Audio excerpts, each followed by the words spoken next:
We're going to get started with Alabama. We're joined by Coach Saban, game MVP Jerry Jeudy, quarterback Mac Jones, defensive back Xavier McKinney. We'll begin with an opening statement from Coach Saban whenever you're ready. Well, first of all, we'd like to thank the Verbo Citrus Bowl folks for making this an outstanding week for our entire family. I think the players really appreciate it. I know our families all appreciate it. Our coaches appreciate it. The hospitality here from the city and the Bowl folks was fantastic. Obviously, we're very pleased with the way we played in the game, especially in the second half. It seemed it took us a little while to get our sea legs under us, but we played much better in the second half. I actually shut them out and made some really big plays, on offense. But I'm especially proud of this team for the adversity that they had to overcome this year, the perseverance that they showed, and the grit that they showed in coming out and playing the way they did in the second half of this game. I think this is, the 9th, 10th, I don't know how many years, of 11 wins or more, which I'm very proud of this team for. I'm really proud of the seniors who represented this program and won, 53 games or something in their careers here. And really represented the university in a first-class way. And hopefully we've created some value for them that they can be more successful in life because they were involved in the program. And I'm especially proud of, a lot of our juniors. We have 9 guys that came here together that all got, junior grades, thought of enough by the next level to give them a grade. And those guys all chose to play in this game. This has been one of the best recruiting classes we have ever had at Alabama. They were closed from the time they came here, and I think all these guys wanted to play for Alabama. They wanted to play for their team, and they wanted to play for their teammates. And, that's what college football is all about. And then for Jerry to go out there and, play the way he did and be the MVP of the game and have over 200 yards, certainly he used this opportunity to showcase his ability, so it probably even enhanced, his opportunities at the next level. So very, very proud of our team, our seniors, all of our players. This has been a great week for us, and certainly really, really proud of the way we played in the second half of this game. Our first question will be all the way over here on the left. This is for Nick and X. What did you guys do differently in the second half, particularly against the run? You guys really kind of shut them out in the second half. Well, they were hurting us running the ball mostly when they were in 2 tight ends and two receivers, which we tried to play regular. And we play so much nickel and so little regular. Plus, with the number of players that we have hurt in the front 7, we're actually taking a senior DB who's a very good player off the field and playing another younger player. And we were making some mistakes in terms of the things that we did. So in the second half, we just decided to play nickel, which gives us more multiples of things that we can do. We're a little smaller on the field when we do that, but it's easier to adjust. And the players did a really good job of it, and we were able to pressure more, which really helped us stop the run. Staying on the left standing. Yeah, it's for everybody. What was the statement you guys wanted to make today, and do you think you made it? I mean, these guys, they got a lot more talent than I do, so you should be asking them some questions. I think this team had a lot to prove, in this game. I think that, we have a culture of how we play football in Alabama with great effort, great toughness, but also discipline to execute. And accountability for everybody to do their job. That's always been the trademark of what we do. And people make decisions based on, what's best for the team. And I thought that maybe at the end of the year this year in a couple games that we played, half of the LSU game and maybe at Auburn, we didn't really do that the way to the standard that I would like and to our expectation.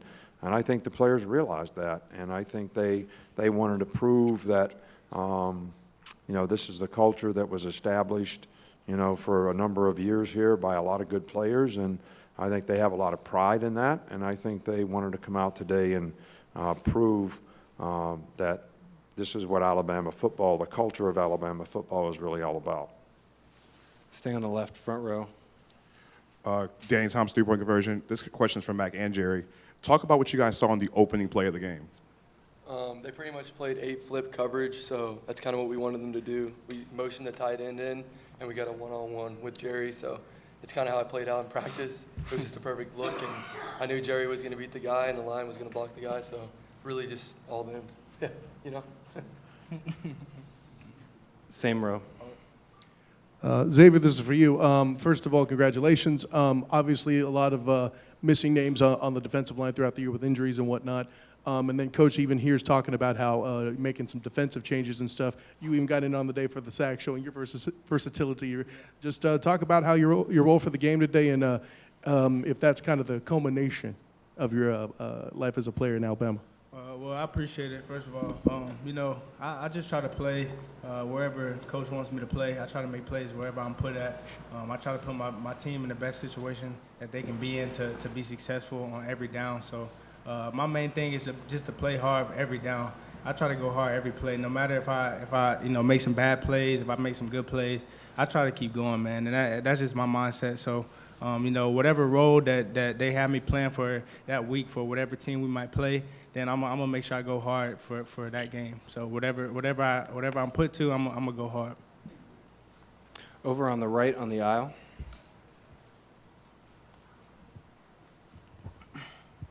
Mac, congratulations. Quick question for you. How do you think that these bowl practices really prepared you for today's game?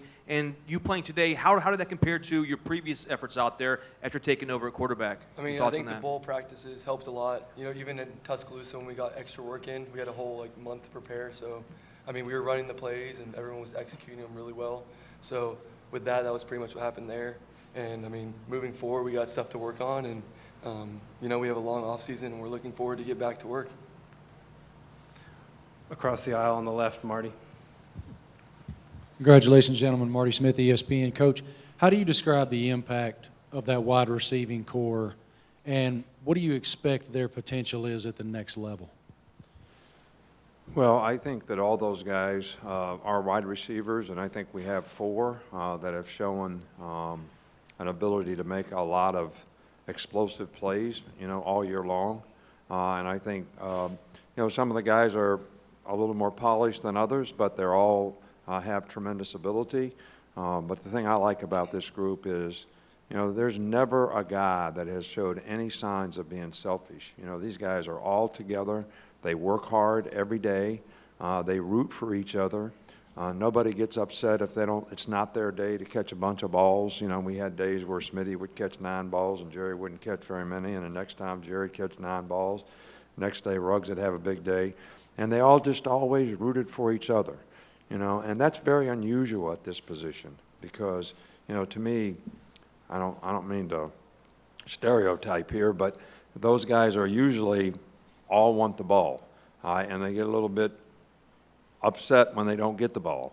And this group has never been that way, and they play with toughness. They'll block for their teammates. This has been, as a group, the most fun group to coach, as well as, I think, the most explosive group that we've ever had in totality. Go one row back across the aisle.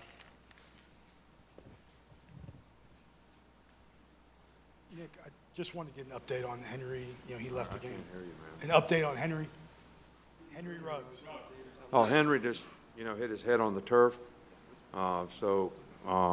You know, he's in concussion protocol. We chose not to put him back in the game, which was a medical decision, as always.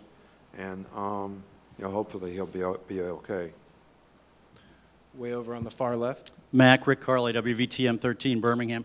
What was your confidence level as a quarterback, the whole encompassing piece of work coming into today, and today's performance inched that confidence level up any? I think the confidence just comes from reps at practice and the guys around me, you know, the line making their calls and their blocks and the receivers making plays, running backs making plays. So it is easier when you have the best players around you.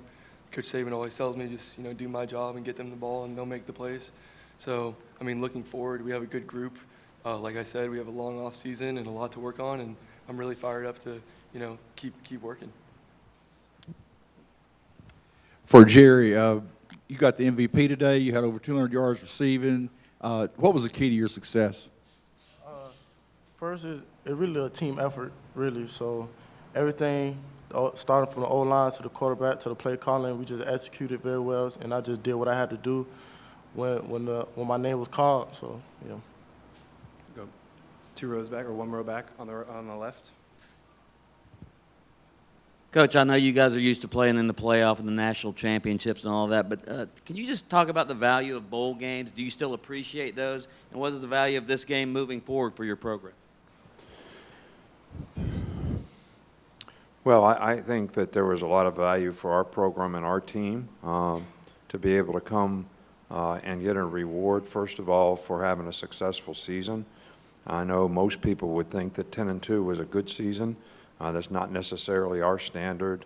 The fact that previous to this year, we've been in 7 of the last 10 championship games, 8 playoffs out of 10. And we sort of started to develop a little bit of a reputation of if we weren't in the playoffs, we didn't play very well in the bowl games. And I think that every player can create value for how he plays, and there's a tremendous amount of value that your team creates by maintaining the culture of how they play in the last game and how they finish the season and how that carries over, that culture carries over into next season, especially with the young players. So I think there's a lot of value. I think that the interest level, I hope you as media folks, who put so much into the playoffs, and rightfully so, that we can continue to have bowl games that are a positive reinforcement because they are important enough for people to be interested in because you all promote interest, for the players in the games. We'll go a couple more. Start with Matt. Jerry, this one's for you. You heard your coach talk about creating value by playing in this game.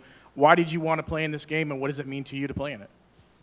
First off, I played football all my life, so I couldn't just sit out there and just watch my team play and my brothers be out there. So I want to just go to war with my brothers like I've been doing the whole season. I love playing football, so I just wanted to come out here and compete with my brothers. Final question, front row on the right. Thank you.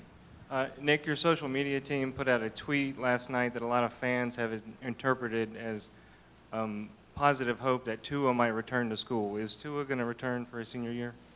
That's a decision that I think his family needs to make, and I'm sure when they make that decision, they'll let everybody know. I think it's our responsibility and our job to make sure that we give them all the information from an NFL standpoint, from a medical standpoint, from a rehab standpoint, and if there, is any way that he could possibly be devalued because of his injury, and what are the consequences of that, and how does that affect his decision and what he does in the future. But he's been a great leader for us. He's a great player on our team. He was elected captain of the team by his teammates, and we just want what's best for him. I think that's my job with all the players, is to make sure they get the right information from the right people about what their status is so that they can make a business decision about what they do for their future. And that's what we're going to continue to do, and we're going to continue to do that for Tua and his family. Medically, do you think he's going to be ready for the draft this year, or could it benefit him to You know what? return? I don't need to be – I'm not a doctor. I mean, I haven't operated on anybody's hip before. I'm struggling to be a good coach, which is, plenty to do for me. I think that's a question for, a medical person. We have a lot of hip specialists that have given the family a lot of information, and we're going to continue to do that. I think, our medical staff has done a great job of getting to it at this point, and his rehab is going well, and that's what we're going to be responsible to try to help him with in the short term. Gentlemen, thank you for your time. We'll have some additional player Thank you. availability outside I these do doors. appreciate the media, and I appreciate what you do for our game of college football and our players and giving them the recognition that they work so hard and deserve. And we thank you so much for promoting our game. So thank you very much.